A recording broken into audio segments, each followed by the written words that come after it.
Can you say hi? Hi. Say, I'm Davey. I'm Davey. Can you tell the camera what kind of cancer do you have? What kind of cancer have? What kind do you have? What's it called? It's called retinal. No. Oh, you don't want to say it? Can you just say it so that way everybody knows what it's called so they can pray real special for you? You could say retinoblastoma. Say it for them. Retinoblastoma. Yeah.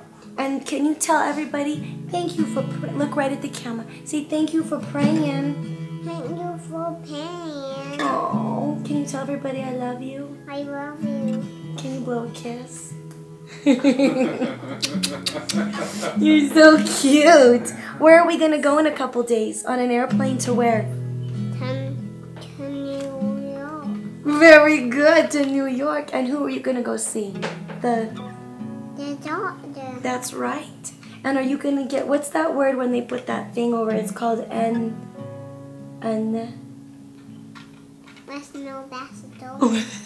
say anesthetized.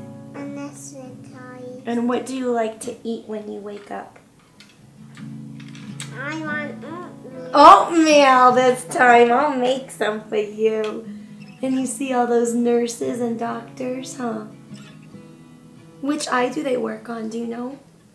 Yeah. Can I kiss it? Yeah.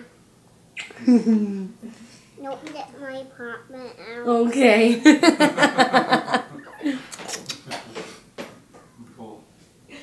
Can you say God bless you? God bless you. Say it to the camera. Say God bless you. God bless you. You're a good boy.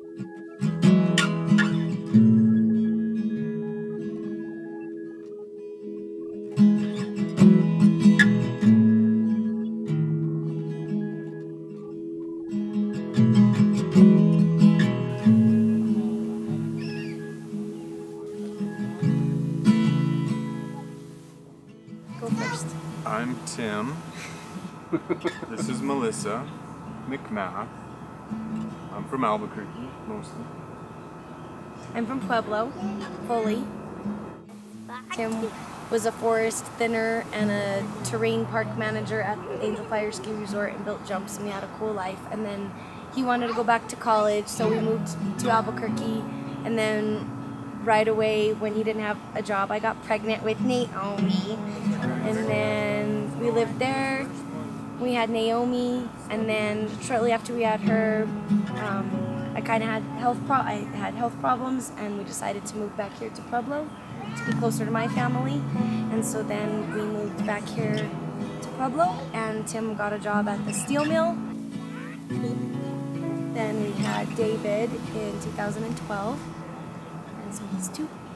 So for me, I start at the beginning, right away when he was born. I felt like he was trying to tell me something from the day that I saw him, like that he was in pain, or I just used to tell Tim, to me, he seems extra precious, and every mom feels like their child is precious, so that's strange to even say. But I just would say to him, I feel like there's something extra vulnerable about him. And then the whole time I'm noticing every now and then when the light would hit his eyes, I could see light reflect in his eyes at that time, just different. I went and I got just my little cheap mommy otoscope that I have, and I shined it in Davey's right eye, because to me that was the worst one. And like it wasn't even a nanosecond. I mean, it was the second that I saw it, like I just felt, and the best way to say it is that literally every fiber in my being, every cell just felt like it swelled up. And I just knew, I knew it was bad. You know, as soon as I looked it up, I was like, well, there's no way it could be cancer, because he can't have cancer. Yeah. Surely it's got to be this other thing or something else. Yeah.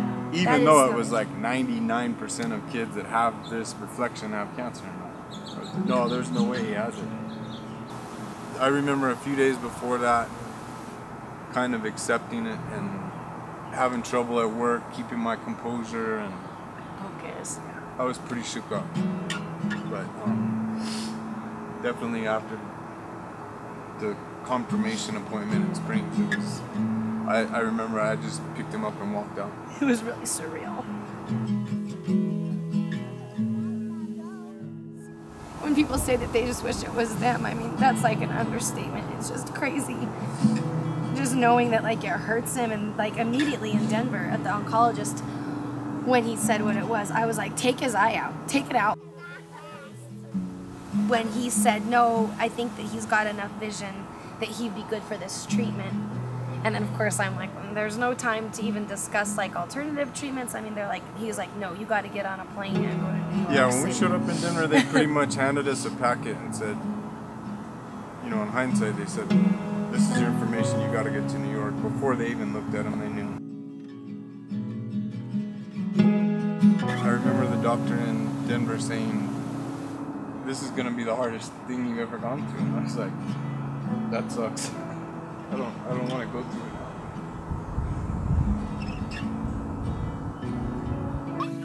The fact that God is going to get us through is probably the biggest thing that stands out. Like, I'm surrendering back and watching how He's going to work to make this happen.